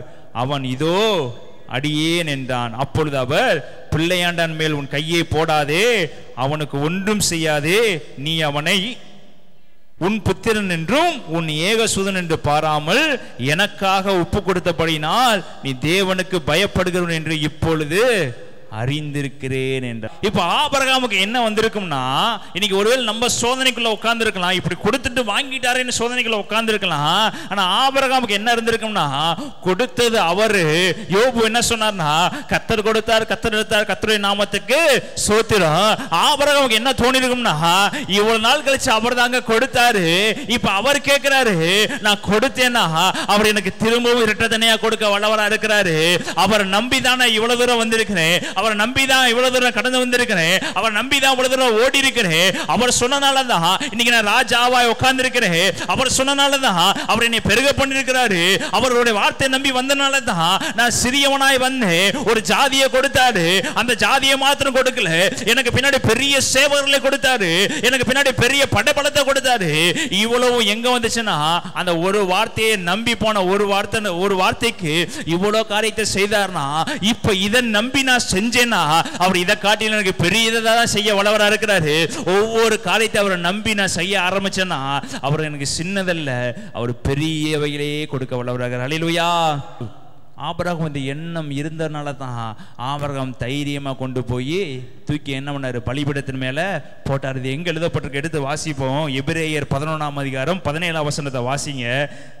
ஆபிரகாமுடைய எண்ணம் எப்படிப்பட்டதா இருக்கிறது என்று எழுதப்பட்டிருக்குது. மேலும் விசுவாசத்தினாலே ஆபிரகாம் தான் சோதிக்கப்பட்ட போது ஈசாக்கை பலியாக ஒப்பு கொடுத்தான். ஈசாக்கினிடத்தில் உன் சந்ததி விளங்கும் என்று அவனோடு சொல்லப்பட்டிருந்ததே. இப்படிப்பட்ட வாக்குத்தத்தங்களை பெற்றவன் மரித்தோரில் இருந்து எழும்ப பண்ண தேவன் வல்லவராய் இருக்கிறார் என்று எண்ணி தனக்கு ஒரே பேரானவனையே பலியாக ஒப்பு கொடுத்தான். மரித்தோரிலிருந்து அவனை பாவனையாக திரும்பவும் பெற்றுக்கொண்டான். கரங்களை தட்டி கர்த்தருக்கு நன்றி செலுத்தும். அந்த நல்ல வேளையில 2ஆம் அதிகாரத்துல பலியிடு என்று சொல்றாரு. 3ஆம் அதிகாரத்துல அதிகாலையிலே எழும்பி பலியிட்டானா, சும்மா பலியிடுறதுக்கு அவன் சாதாரணமானவன் அல்ல. அவன் எதன் நிமித்தம் பலியிட்டானா, மேலும் விசுவாசத்தினாலே ஆபிரகாம் தான் சோதிக்கப்பட்ட போது ஈசாக்கை பலியாக ஒப்பு கொடுத்தான். நல்லா வாசிங்க. ஈசாக்கினிடத்தில் உன் சந்ததி விளங்கும் என்று அவனோடே சொல்லப்பட்டிருந்தது. இப்படிப்பட்ட வாக்குத்தத்தங்களை பெற்றவன் மரித்தோரிலிருந்து எழும்ப தேவன் வல்லவராய் இருக்கிறார் என்று ஆபிரகாம் எண்ணினார். அப்ப அவனை வெட்டி போட்டாலு, இவனை கொன்று போட்டாலு, இவனை கொண்டுதான் கர்த்தர் வாக்குத்தத்தம் கொடுத்திருக்காரு. ஈசாக்கை கொண்டு நான் பழுகவும் பெருகவும் பண்ணுவேன், நான் வெட்டி போட்டாலும் என் தேவன் அவனை மரித்தோரிலிருந்து உயிரோடு எழுப்புவாரு. இப்பொழுதே அவனை எழுப்ப வல்லவராய் இருக்கிறாரு. நான் அறுத்து போட்டாலு அடுத்த நிமிஷம் அவனை எழுப்ப அவர் வல்லவராய் இருக்கிறார் எண்ணி தேவனை நம்பி தேவன் மேல் விசுவாசம் வைத்து ஒரு நிமிஷம் நான் அறுத்து போட்டுருவேன், அடுத்த நிமிஷம் அவர் என்ன ஒட்ட வச்சிருவாருங்கிற நம்பிக்கை யாருக்கு இருந்துச்சு? ஆபிரகாமுக்கு. இந்த நம்பிக்கை இருந்தனால தான் யாருக்கிட்டையும் சொல்லாம தைரியமா சொல்றான், நாங்க போவோம், திரும்பவும் என்ன பண்ணுவோம் 2 பேரும். அதுல தாங்க அந்த சீக்கிரத்தை ஒளிஞ்சிருக்கு. சொல்றான் நான் போவோம், ஆனா திரும்ப என்ன பண்ணுவோம் 2 பேரும் வருவோம். ஏன்னா அறுத்து போட்டாலும் அவர் ஒட்ட வைக்க வல்லவரா இருக்கிறாரு. என் வாழ்க்கையை புடமிட்டாலு அவர் சொல்லிக்க வைக்க வல்லவரா இருக்கிறாரு. என் வாழ்க்கையை அழித்து போட்டாலு அவர் திரும்ப முளைக்க பண்ண வல்லவரா இருக்கிறாரு. நீர்களின் ஓரமாய் நடப்பட்ட புல்லுகளை நீ அறுத்து போட்டாலு திரும்ப அதே இடத்துல முளைப்பித்து உன்னை எழும்ப பண்ண வல்லவரா இருக்கிறாரு. ஏனென்றா கிறிஸ்தவரா இருக்கிற உங்களுக்கு, இயேசு விசுவாசிக்கிற உங்களுக்கு எத்தனை பேர் வெட்டினாலும் நீங்க முளைத்து கொண்டே இருப்பீங்க. எத்தனை பேர் உங்களை காயப்படுத்தினாலும் நீ எழும்பிக் கொண்டே இருப்பீங்க. ஒரு நாள் நீங்க சோர்ந்து போகவே. இதுதாங்க ஆபிரகாம் ஏன் நமக்கு தகப்பனா இருக்கிறாருன்னா அவர் விசுவாசத்துல பேர் பெற்றவர். ஹல்லேலூயா. ஈசாக்கை கொடுத்து வாக்குத்தத்தத்தை அவர் கொடுத்தத ஆபிரகாம் தன் மனதில் என்ன பண்ணி இருக்கிறாரு? வச்சு சொல்லியிருக்கிறார்ல, இந்த வாக்குத்தத்தம் கொடுத்திருக்கிறார்ல, இந்த வாக்குத்தத்தத்தை நிறைவேறாம எப்படி எடுப்பாரு? இந்த வாக்குத்தத்தத்தை நிறைவேற்றாம எப்படி உயிர் எடுப்பாரு? இந்த வாக்குத்தத்தை நிறைவேறாம எப்படி தூக்குவாரு? வாய்ப்பு இல்ல, வாய்ப்பு இல்ல. அவர் தூக்குறதுக்கு என்ன இல்ல? வாய்ப்பு இல்ல. அவர் என்னைய புடமிடுகிறாரு. அவர் என்ன பண்றாரு? சோதிக்கிறாரு. அவ்வளவுதான். அவர் என்னை தூக்குறதுக்கு அவரோட சித்தம் இல்லை. ஏன்னா எவ்வளோ நம்புறேங்கிறத என்னை பார்ப்பதற்காக, எவ்வளோ ஒரு மேல் நம்பிக்கை வைக்கிறேங்கிறத பார்ப்பதற்காக அவர் என்னை சிறியதாக ஒரு காரியத்தை செய்ய சொல்றாரு. ஆனால் சிறியதாக செய்யறதுக்கு அவன் சொல்றான், ஆபிரகாம் சொல்றான், சிறியதாக தான் நான் செய்யறேன், நான் அதை ஒருவேளை நான் வெற்றியே போட்டாலும் அதை முளைக்க பண்ண நீ வல்லவராக இருக்கிற. ஹல்லேலூயா, ஹல்லேலூயா. அவர் வார்த்தையை கனம் பண்ணுகிற தேவனா இருக்கிறார். அந்த வசனத்தை திரும்ப வாசிங்க எபிரேயர்ல. இப்படிப்பட்ட வாக்குத்தத்தங்களை பெற்றவன், எப்படிப்பட்ட வாக்குத்தத்தங்களை பெற்றவன்? உன்னை ஆசீர்வதிக்கவே ஆசீர்வதிப்பேன் சொன்ன வாக்குத்தத்தங்களை பெற்றவன், உன் தலையை உயர்த்துவேன் என்று சொன்ன வாக்குத்தத்தங்களை பெற்றவன், ஒரு சந்ததியை மணலத்தனையை பெருக பண்ணுவேன் என்ற வாக்குத்தத்தத்தை பெற்றவன், வானத்தின் நட்சத்திரத்தை பாரு, அதை என்ன கொடுமாலும் எண்ணிப்பாரு, அவளத்தனையாய் பெருக பண்ணுவேன் என்று சொன்ன வாக்குத்தத்தத்தை பெற்றவன், மரித்தோரிலிருந்து எழும்ப பண்ண தேவன் வல்லவராய் இருக்கிறார் என்று அவன் விசுவாசித்தான். கர்த்தர் அவனுக்கு அதை நீதியாக எண்ணினார். அடுத்த வசனம் வாசிங்க.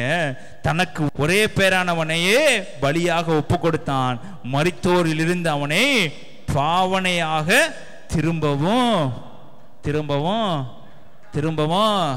இப்போ ஒருவேளை பலியிடுகிறது போல உங்களுக்கு தெரியும், ஆனா அது திரும்ப ஒரு இரட்டத்தனையாய் கர்த்தர் உனக்கு பெருக பண்ணுவார். கரங்களை தட்டி கர்த்தர் நன்றி சொல்லுத்தோமா.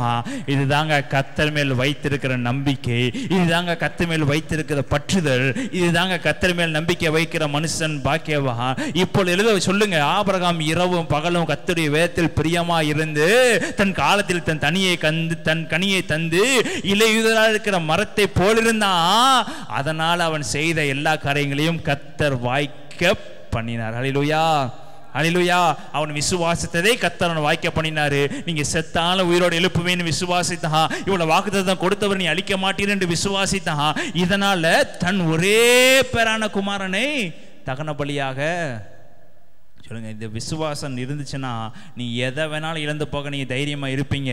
அந்த இழப்பை கர்த்தர் ஆசீர்வாதமாக மாற்றுவாரு. நம்ம இழந்து போவதை யோசிக்கிறதுனால தான், இதை கொடுத்துட்டோம்னா நமக்கு வேற கிடைக்காது என்று யோசிக்கிறபடினால தான், இதை விட்டுட்டோம்னா வழி இல்லை என்று யோசிக்கிறபடினால தான், இந்த பிரச்சனையை பிடிச்சிட்டு உட்கார்ந்து இருக்கிறபடினால தான் இன்னும் நம்ம எழுத முடியாம உட்கார்ந்து இருக்கிறோம். பக்கத்துல சொல்லுங்க, போனது போகட்டும், நீங்க அவர் மேல் நம்பிக்கையா இருங்க. அவர் உங்க காரியத்தை வாய்க்க பண்ணுவாரு. உங்கள் தலைகள் எப்பொழுதுமே எழும்பி நிற்கும். ஒருவேளை ஆபிரகாம் போகும்போது சோர்ந்து போயிருக்கலாம். அதெல்லாம் ஜனங்கள்கிட்ட சொல்லியிருந்தாருன்னா, ஒருவேளை தன் மனைவிட்ட சொல்லியிருந்தாருன்னா, ஒருவேளை தன் ஜனங்கள்கிட்ட சொல்லியிருந்தாருன்னா கண்டிப்பா எனக்கு விட்டுருக்க மாட்டாங்க, போக விட்டுருக்க மாட்டாங்க. அவன் போகும்போதே கண்ணீரோடு போயிருப்பான். ஆபிரகாம் கண்ணீரோடு போனாருன்னு எழுதப்பட்டிருக்கிறதா? கத்தி எடுத்து நடுங்குச்சு, கை நடுங்குச்சு, கை ஊங்குச்சு. 2 தடவை அறுக்க ட்ரை பண்ணாரு, 3 தடவை அறுக்க ட்ரை பண்ணிட்டு ஒரு பயத்தோட கையை வெளியெடுத்துட்டு 4வது தடவை என்ன பண்ணாரு? அறுக்க போனாரு. அதெல்லாம் இல்லை, போனோன்னு என்ன பண்ணிட்டாரு? தைரியமா கத்தி எடுத்து சொல்லிட்டார்ல, அவரை நான் நம்புறேன் சொல்லிட்டார்ல பையன், அதெல்லாம் யோசிக்கவே இல்லை. சொன்னவர் செய்து முடிக்க வல்லவரா இருக்கிறார். ஹல்லேலூயா, ஹல்லேலூயா. அதுதாங்க நம்பிக்கை, அதுதான் கர்த்தர் மேல வைத்திருக்க நம்பிக்கை. ஏன் மணலை தனியாக பெருக பண்ணார்? ஏன் வானத்தின் நட்சத்திரங்களை பெருக பண்ணார்னா இதுதாங்க கர்த்தர் மேல் வைத்திருக்கிற விசுவாசம், கர்த்தர் மேல் வைத்திருக்க நம்பிக்கை. பக்கத்தில் பார்த்து சொல்லுங்க, கர்த்தர் மேல் உன் நம்பிக்கையை வையே, கர்த்தர் மேல் விசுவாசத்தை வையே, அது அவர் நீதியாக எண்ணுவார். ஹல்லேலூயா. நெருக்கத்தில் இருக்கும்போது கர்த்தர் உன் விடுதலையாக மாற்றுவார். நீ சந்தோஷமா இருக்கும்போது இன்னும் உனக்கு ஆனந்த சந்தோஷத்தை கர்த்தர் கொடுக்க வல்லவராக இருக்கிறாரு. ஆனால் போராட்டம், பிரச்சனை, ஏதோ ஒரு சில காரியம் நம்ம வாழ்க்கையில் வந்துட்டு தான் இருக்கு. ஆனால் அவர் மேல் நம்பிக்கை வைக்க வைக்க வைக்க, அவரவே நம்பி இருக்க இருக்க உன் வாழ்க்கை புதிதாக மாற்றப்படும். ஹல்லேலூயா. இன்னொரு வசனத்தை கூட எடுத்து வாசிப்போம். 1 ராஜாக்கள் 17 அப்பொழுது கர்த்தருடைய வார்த்தை அவனுக்கு உண்டாயிற்று. அவர் நீ எழுந்து சீதோனுக்கு அடுத்த சாரிபாத் ஊருக்கு போய் அங்கே தங்கியிரு, உன்னை பராமரிக்கும்படி அங்கே இருக்கிற ஒரு விதவைக்கு கட்டளையிட்டேன் என்றார். இங்க எலியாக்கு ஒரு சத்தம் உண்டாகுது, நீ சாரிபாத் என்கிற ஊருக்கு போ, அங்க ஒரு விதவை என்ன பண்ணுகிறா, விறகு பொறுக்கி கொண்டிருக்கிறாரு, அவளும் அவள் பிள்ளைகள் சாகும்படி என்ன பண்ணிருக்க, விறகு பொறுக்கி கொண்டிருக்கிறார் என்று சொல்லும் போது எலியா எங்க போறாரு, நேரா சாரிபாத் விதவை வீட்டுக்கு போறாரு. சாரிபாத் விதவை வீட்டுக்கு போகும்போது அந்த விதவைட்ட கேட்கிறாரு, எனக்கு கொஞ்சம் சாப்பாடு இருந்தா எனக்கு கொண்டு வா என்று கேட்கிறாரு. என்ன சொல்றானா, நான் விறகு பொறுக்கிக்கிட்டு இருக்கிறேன், ஒரு படி மாவும் களையத்தில் கொஞ்சம் எண்ணெயும் அல்லாமல் என்னிடத்தில் ஒரு அடையும் இல்லை என்று உம்முடைய தேவனாய கர்த்தருடைய ஜீவனை கொண்டு சொல்லுகிறேன். அப்ப எப்பேற்பட்ட ஒரு பஞ்சத்துல உட்கார்ந்து இருக்கிற விதவை இதெல்லாம் தெரிஞ்சனாலதான் எலியா போய் கேட்கிறாரு, கொஞ்சம் என்ன கொண்டு வா, தண்ணி கொண்டுட்டு வா. அவ சொல்றா, என்ன இல்லை, நாங்கள் சாகிறதுக்கு நேராக போயிட்டு இருக்கிறோம், என் பிள்ளையை நானும் சாகிறதுக்கு நேராக விறகு பொறுக்கிட்டு இருக்கிறோம், கொஞ்சம் தான் இருக்குது, அதை சாப்பிட்டுட்டு செத்து போகலாம் என்று என்ன பண்ணியிருக்கோம், நாங்கள் ரெடியாக இருக்கிறோம், அவ்வளோதான், என் வாழ்க்கை முடிஞ்சிருச்சு, நான் யார் மேலே நம்பிக்கை வச்சு யூஸ் இல்லை, நான் யாரையோ நம்பியிருந்தேன், எல்லாரும் கைவிட்டுட்டாங்க, கணவன் போயிட்டாரு, பஞ்சம் உண்டாயிற்று, பஞ்சத்து நிமித்தம் ஆடிக்கொண்டு இருக்கிறோம், செழிப்பு இல்லை, செலவழிக்க காசு இல்லை, அன்னைக்கு தண்ணிலாம் ஓசியில் கிடச்சிருக்கும், ஆனால் பஞ்சத்தை நிமித்தம் தண்ணி கூட அந்த ஊரில் என்ன இல்லை, தான் குடிக்கவும் தண்ணி இல்லை, உங்களுக்கு கொடுக்கவும் தண்ணி இல்லை. இப்படிப்பட்ட சூழ்நிலையில தான் நான் வாழ்ந்து கொண்டு இருக்கிறேன். ஒருத்தர் கொடுக்க உதவி பண்ணணும்னு எனக்கு மனசு வருகிறது, ஆனால் கொடுக்கறதுக்கு என் பாக்கெட்டில் என்ன இல்லை, ஒன்றுமே இல்லை. பார்க்கறதுக்கு அவங்க கஷ்டப்படுறாங்க, ஆனால் என் கஷ்டம் அதை விட பெருசாக இருக்கிறது. உதவி பண்ணுவது கூட எனக்கு மனதில்லாமல் உட்கார்ந்துருக்கேன்னு நினைக்கிறீங்களா? கர்த்தர் சொல்லுகிறாரு, முதல்ல அவர்கிட்ட நம்பிக்கை வச்சு அவருக்கு கொண்டு வாங்க. எலியாட்ட சொல்றான், முதல்ல எனக்கு என்ன கொண்டுட்டு வா, பிறகு நீயும் குமாரனும் சாப்பிடலாம் என்று சொல்லும்போது அவள் அப்படியே செய்தா. மழை அடுத்து பெய்கிற அளவுக்கு, பஞ்சம் போகிற அளவுக்கு என்ன குறையவே இல்லையா, மாவும் தண்ணியும் எண்ணெயும் குறையவே இல்லை. ஹல்லேலூயா. இப்ப நம்பிதான் அவ என்ன பண்ணா, எலியாவை நம்பி அடைய ஓட்டுகிறார்.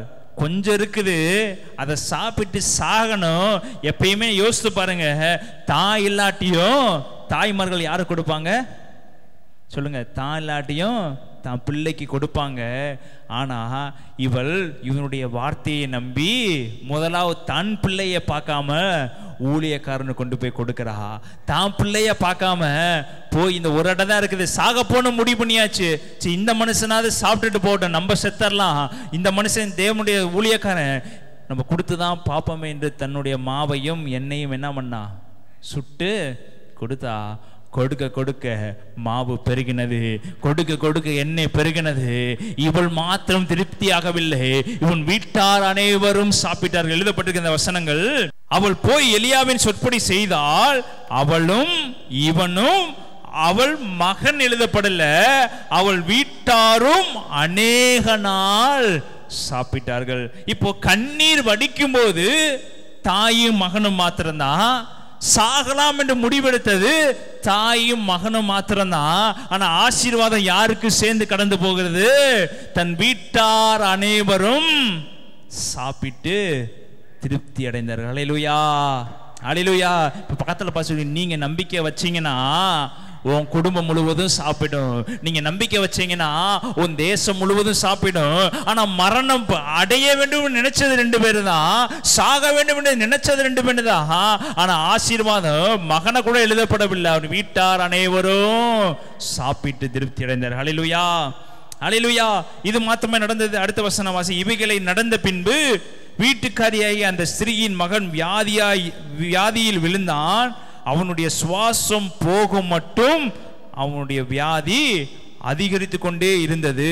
அப்பொழுது அவள் எலியாவை நோக்கி, தேவனுடைய மனுஷனே, எனக்கும் உமக்கும் என்ன, என் அக்கிரமத்தை நினைக்க பண்ணவும் என் குமாரனை சாக பண்ணவுமா என்னிடத்தில் வந்தீர். இப்ப அடுத்த ஒரு சூழ்நிலை வருகிறது, அதே ஸ்திரீக்கு வருகிறது. தன்னுடைய மகன் சுவாச கோளாறுனால என்ன பண்ணுறா, மூச்சு நிற்கிற சூழ்நிலை வந்துருச்சு.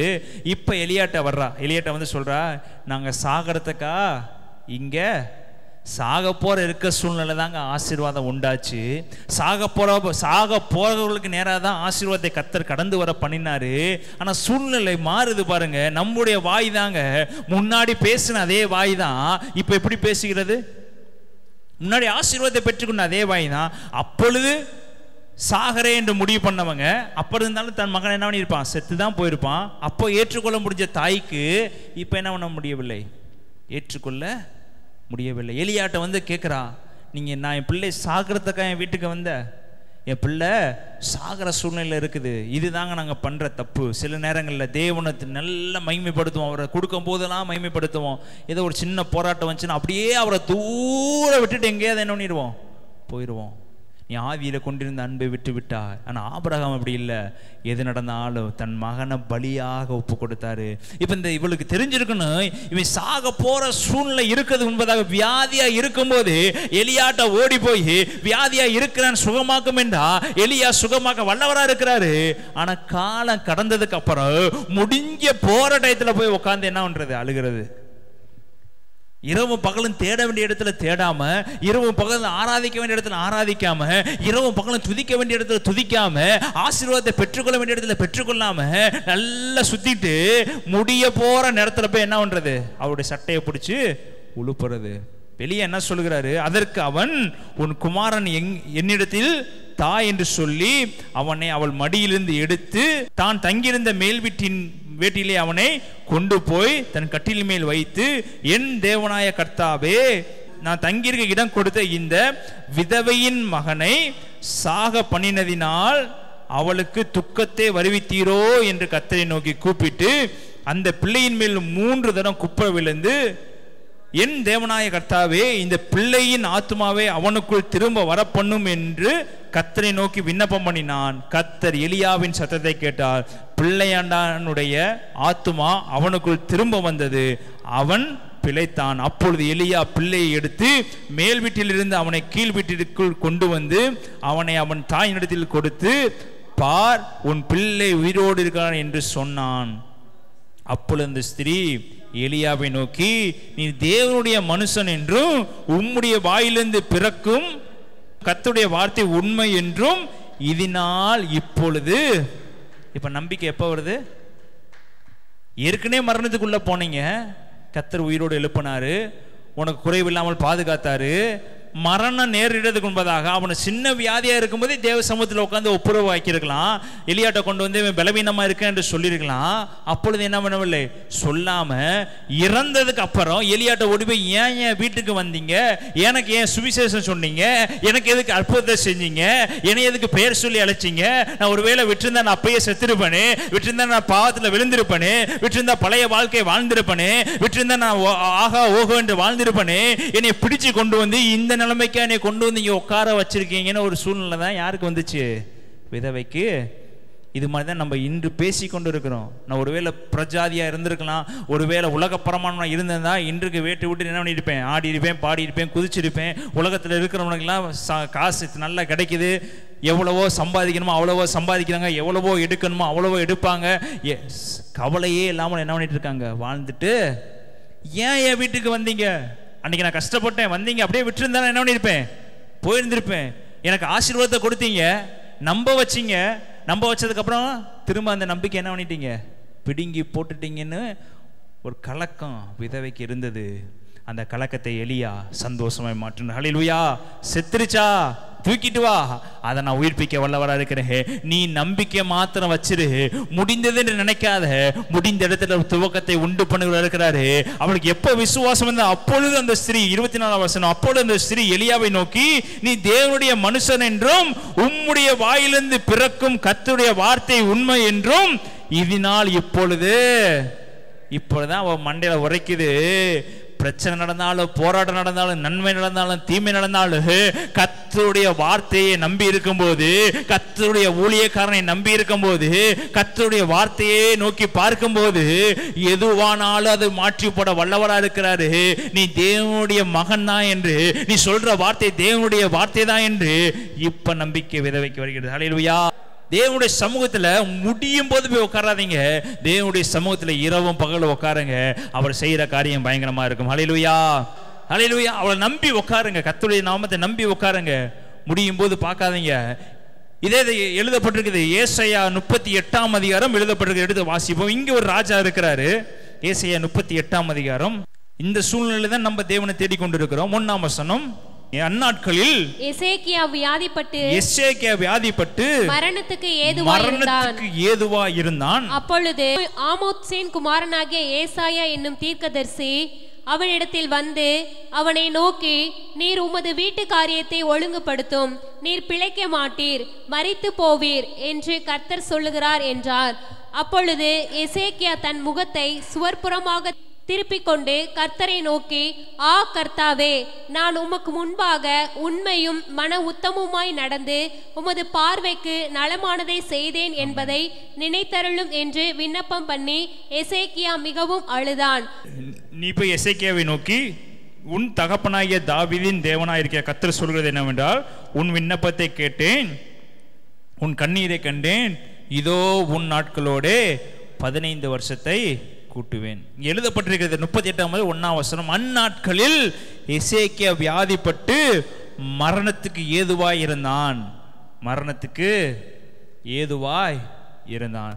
இப்போ எசேக்கியாட்ட ஏசாயாங்கிற ஒரு தீர்க்கதரிசி சொல்றாரு, உன் காரியத்தை ஒழுங்குபடுத்து, நீ பிழைக்க மாட்டீர் என்று சொல்லும்போது எசேக்கியாவுக்கு ஒரு புத்தி வருது.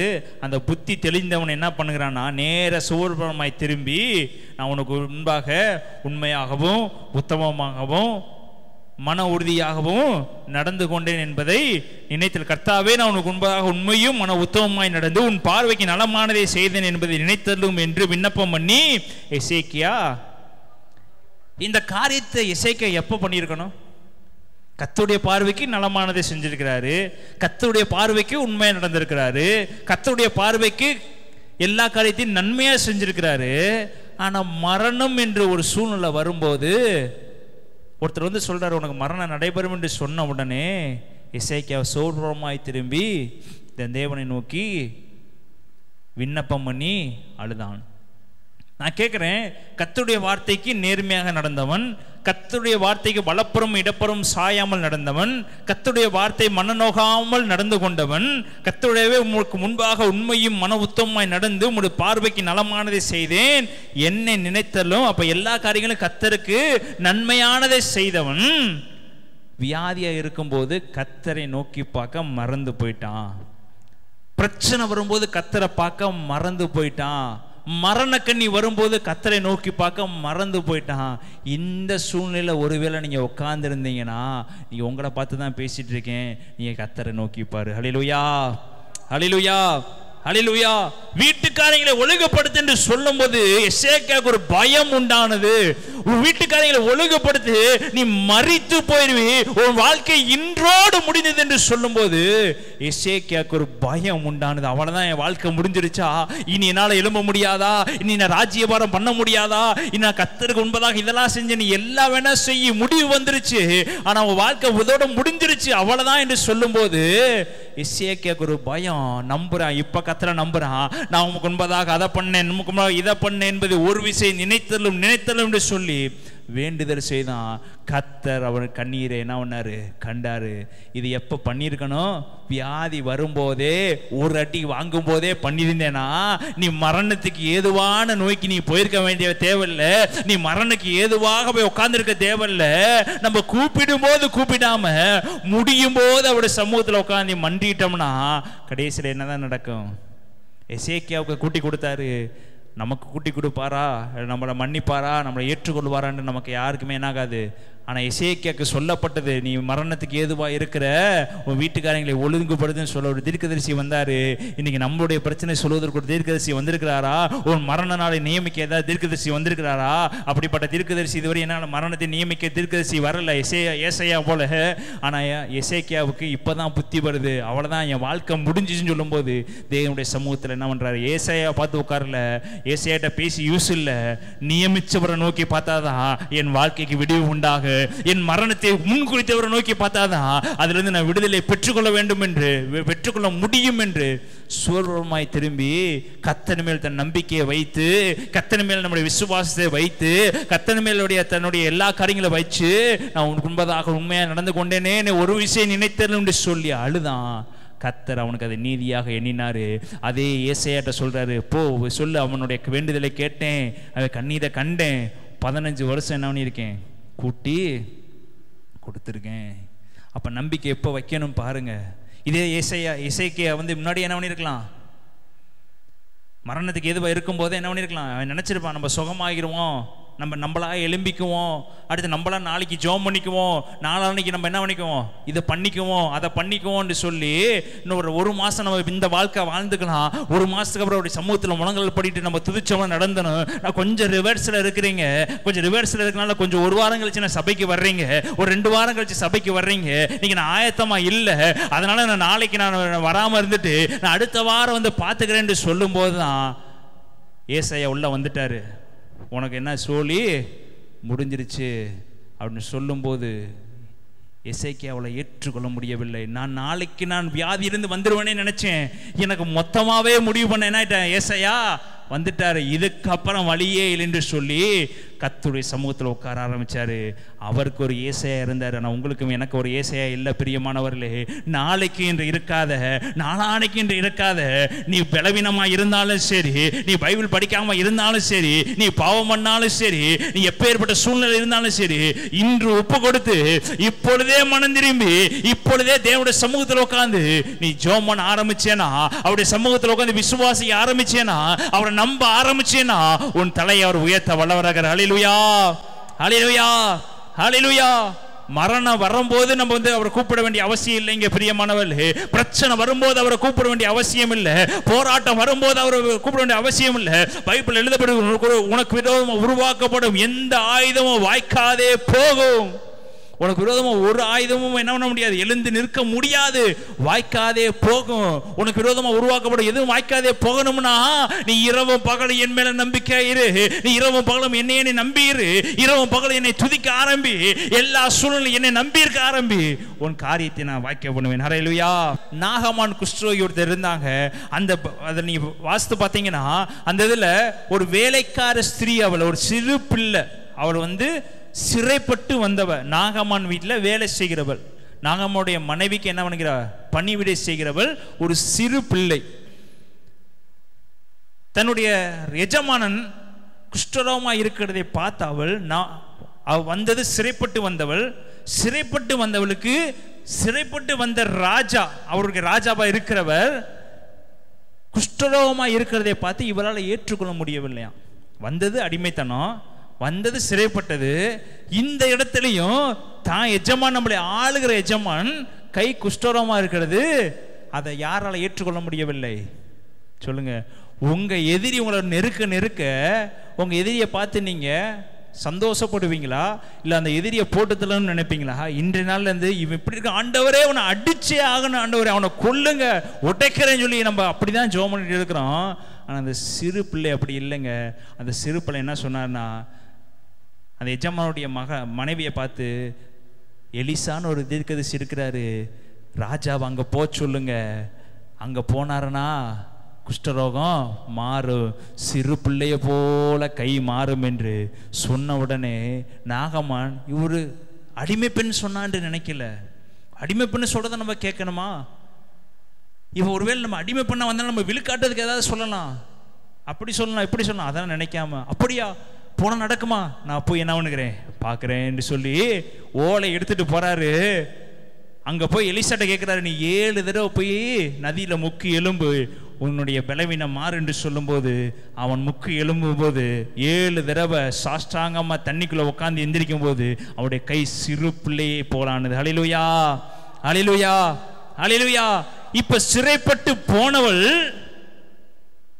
முன்னாடி வாழ்க்கை சிறைப்பட்டு போனவள், இப்ப நாகமாவுடைய குஷ்டரோகம் சரியானதுக்கு அப்புறம் சிறையிருப்பு என்னவா மாற்றப்பட்டிருக்கோம் சொல்லுங்க. சிறையிருப்பு எப்படி மாற்றப்பட்டிருக்கோம்? இரட்டத்தனையான ஆசீர்வாதமாய் மாற்றப்பட்டிருக்கோம். யோசேப்பு சிறைக்குள்ள இருந்து வெளியே வந்து அதிகாரியா மாறினானோ, அதே சிறு பிள்ளையை கர்த்தர் எப்படி மாத்திருப்பாரு? ஆசீர்வாதமாக மாற்றியிருப்பாரு. ஒருவேளை இந்த சிறு பிள்ளை விசுவாசத்துல சொல்லிட்டா, என்ன விசுவாசத்துல சொல்லிட்டா? எலிசாவை மேல ஒரு விசுவாசம், தேவன் மேல ஒரு விசுவாசம், தேவன் மேல நம்பிக்கை, கண்டிப்பா என் எஜமானன் அங்க போனா சுகமாய் தான் வருவாருங்கிற விசுவாசம் அந்த மகள் வைத்திருந்தபடினால்தான் தைரியமா சொல்றா. நீங்க ஒரு பெரிய எஜமான பார்த்து தைரியமா அங்க போ, அற்புதம் நடக்கும்னு சொல்ல முடியுமா? உன்னுடைய எஜமான பார்த்து உன்னால சுவிசேஷம் சொல்ல முடியுமா? உன்னை வேலைக்கு போற இடத்துல சுவிசேஷம் சொல்ல முடியுமா? உனக்கு மேல் இடத்துல இருக்கவங்களை பார்த்து தைரியமா பேச முடியுமா? இன்னைக்கு நம்ம குன்னி குறுகி உட்கார்ந்து இருக்கிறோம், நம்ம சுவிசேஷத்தை சொல்றது வெக்கப்பட்டு உட்கார்ந்து இருக்கிறோம், நம்ம சுவிசேஷம் சொல்வதற்கு வேதனைப்பட்டு உட்கார்ந்து இருக்கணும். நம்ம சொன்னா ஒருவேளை நடக்குமா நடக்காதா, இது செய்வாரா செய்ய மாட்டாரா, ஒருவேளை நடக்காம போச்சுன்னா நம்ம வந்திருக்கிறதே சிறைப்பட்டு வந்திருக்கிறோம், நம்ம வந்திருக்கிறதே நம்ம வீட்டை துடைக்க வந்திருக்கிறோம், ட்ரெஸ்ஸை துவைக்க வந்திருக்கிறோம், கைகள் அமுத்தியோட வந்திருக்கிறோம். ஒருவேளை போய் நடக்கலைன்னா இந்த வேலை கூட செய்ய முடியாம நம்ம இன்னும் கொட்டி கொட்டி கொட்டி ஒன்றும் இல்லாதவர்களாக மாற்றி விடுவாங்கிற எண்ணம் ஒருவேளை அந்த சிறுமிக்கு இருந்திருந்தா கண்டிப்பா விசுவாசத்தோட என்ன பண்ணிருக்க மாட்டா, பேசியிருக்க மாட்டா. ஆனால் அவள் அதெல்லாம் யோசிக்கல. நீ வியாதியாக இருக்கிறியா போ, நீ பிரச்சனையோடு இருக்கிறியா போ, நீ அழுகையோடு இருக்கிறியா போ, உனக்கு நடக்குதோ நடக்கலையோ நான் விசுவாசிக்கிறேன் உன் வாழ்க்கையை மாற்ற வல்லவராக இருக்கிற. ஹல்லேலூயா. இதுதாங்க அந்த சிறுமிக்குள்ள இருந்திருக்கும். நீ நம்பு, நீ நம்பாம போ, நீ என்ன வேணாலும் செய், நான் சொல்ல வேண்டியது என்னுடைய கடமை, நான் என் தேவன் மேல் விசுவாசம் வைத்திருக்கிறேன், நான் சொல்றத சொல்லிக்கிட்டே இருப்பேன். நீ கேட்டேன்னா உன் பிள்ளை உன் கை சிறு பிள்ளையை போல மாறு, நீ கேட்டேன்னா உன் வாழ்க்கை தலையிலாக மாறு, நீ கேட்டேன்னா உன் வாழ்க்கையை கர்த்தர் ஆசீர்வதிப்பாரு. கேட்கறதும் கேட்காது ஓம் பாடு என்று சொல்லி அந்த சிறுமி அக்கறையோடு அந்த சிறு பிள்ளை போய் தன் எஜமானுடைய மனைவிட்ட சொல்றா, எலிசாட்ட போனா குஷ்டரோகம் மாறும் என்று சொன்னார். இப்போ அந்த நாகமான் இந்த சிறு பிள்ளையை நம்பி போனான். ஹல்லேலூயா. அதுதாங்க விசுவாசம். ஒரு எஜமானன் தன் வேலைக்காரி சொல்றதை நம்பி போனா, கர்த்தர் அவனுக்கு அற்புதங்களை செய்தார். ஹல்லேலூயா. ஹல்லேலூயா. இதுதாங்க விசுவாசம். நீங்க விசுவாசத்தோடு தைரியமா சொன்னீங்கன்னா நீங்க சொல்ற ஆள் உங்களை விசுவாசிப்பாங்க, உங்களை விசுவாசத்தை கடந்து போவாங்க. அதை கர்த்தர் அற்புதமா என்னவார். ஏனென்றா இரவும் பகலும் கர்த்தருடைய வேதத்தில் தியானமா இருந்து கர்த்தருடைய சமூகத்தில் இரவும் பகலும் உட்கார்ந்திருக்க மனுஷன் பாக்கியவான், அவன் செய்வது. இப்ப சிறு பிள்ளை செய்வதை வாய்க்க பண்ணாரா வாய்க்க பண்ணலையா? எலிசா சொன்னார், அது அடுத்த பாடு. இதற்கு ஊன்றுகுலா இருந்தது யாரு? சிறு பிள்ளை. அவள் செய்ததை கர்த்தர் வாய்க்க பண்ணினாரு, அவள் செய்ததை கர்த்தர் பாக்கியமுள்ளதாக மாற்ற பண்ணாரு. இப்ப எலிசாக்கு சிறையிருப்பு மாற்றப்படல, அங்க இருக்கவங்க யாருக்கு சிறையிருப்பு மாற்றப்படல, தான் செய்த வாய்க்க பண்ணவருடைய சிறையிருப்பை கர்த்தர் மாற்றி போட்டாருங்க. நீ என்ன செய்யறியோ அதற்கு ஈடாக கர்த்தர் உன்னை ஆசீர்வதிக்கிற வல்லவராக இருக்கிறாரு. ஆனா கர்த்தர் மேல் விசுவாசம் வைத்திருந்து அவருடைய சமூகத்தில் உட்காருங்க. இன்னும் நிறைய இருக்குது, அதை பத்தி பேச விரும்பின உங்கள்கிட்ட. இது போதும். ஒரு சிறு பிள்ளையோட விசுவாசம், ஒரு சிறு பிள்ளையோட நம்பிக்கை. எசேக்கியா போல கடைசி நேரத்தில் உட்காராதீங்க, ஆரம்பத்தில் உட்கார ஆரம்பிங்க. உன் வாழ்க்கையை மாற்ற வல்லவராக இருக்கிறாரு. தாவீது போல இரவு பகலும் தேவனுடைய சமூகத்தில் உட்கார ஆரம்பிங்க. ஆபிரகாம் போல விசுவாசிக்க ஆரம்பிங்க, நம்பிக்கை வைக்க ஆரம்பிங்க. உன் வாழ்க்கையை அவர் தலைகளாக மாற்ற வல்லவராக இருக்கிறார். மரணமே ஆனாலும் அதை உயிர்ப்பிக்க வல்லவராக இருக்கிறாரு. மரணமே வந்தாலும் அதை திரும்பி எழுதி உன் வாழ்க்கையை, ஒரு வாழ்க்கையுடைய சரித்திரத்தை அவர் மாற்றி ஆசீர்வாதமா மாற்ற வல்லவராக இருக்கிறார். ஹல்லேலூயா. ஹல்லேலூயா. முடிந்ததுன்னு நினைக்கிறீங்களா? ஒருவனா இருந்த ஆபிரகாம் விசுவாசித்தான், சந்ததியை பெருக பண்ணினாரு. ஒருவேளை நீ ஒருவரா உட்கார்ந்துருந்தேன், நான் கர்த்தரை நம்புங்க, கர்த்தர் சந்ததியை பெருக பண்ணுவார். எல்லாம் அப்படி எழுப்பி நின்று இந்த ஒரு நிமிஷம் கர்த்தரை நோக்கி பார்ப்போம். அது நல்ல வேலையில் எங்களேஷிக்கிற அன்பின் பரலோக எஜமானனே, இந்த நல்ல வேலைக்கு நன்றி செலுத்துகிறார். அந்த வார்த்தையை கேட்ட ஒவ்வொருவரையும் ஆசீர்வதிங்க. இயேசுவே நாமத்தில் யாக்கோபின் தேவனை தன் துணையாக கொண்டிருந்து அவரை நம்புகிற மனுஷன் பாக்கியவன் எழுதப்பட்டிருக்கே ராஜா. இயேசுவே நாமத்தை நம்புகிற ஜனங்களை பாக்கியமுள்ள ஜனங்களாய் மாற்றுங்க ராஜா, ஆசீர்வாதமுள்ள ஜனங்களாய் மாற்றுங்க ராஜா, இரவும் பகலும் உம்மை துதிக்கிற ஜனங்களாக மாற்றுங்க ராஜா. அந்த குடும்பங்களை முழுவதும் ஆசீர்வதிங்க. உம்மை நம்பி இருக்கிறவங்க ஒரு நாள் வெட்கப்பட்டு போகாமல் இருக்கும்படி செய்யுங்க ராஜா. நீ அப்படி செய்யப்படுறதுக்கு நன்றி செலுத்துகிறோம். நீ அப்படியே செய்யுங்க. வந்திருக்கிற ஒவ்வொருவரையும் ஆசீர்வதியும், காத்துக்குள்ள மேம்படுத்தி வரும். இயேசுவின் நாமத்தில் நல்ல பிதாவே, ஆமென், ஆமென்.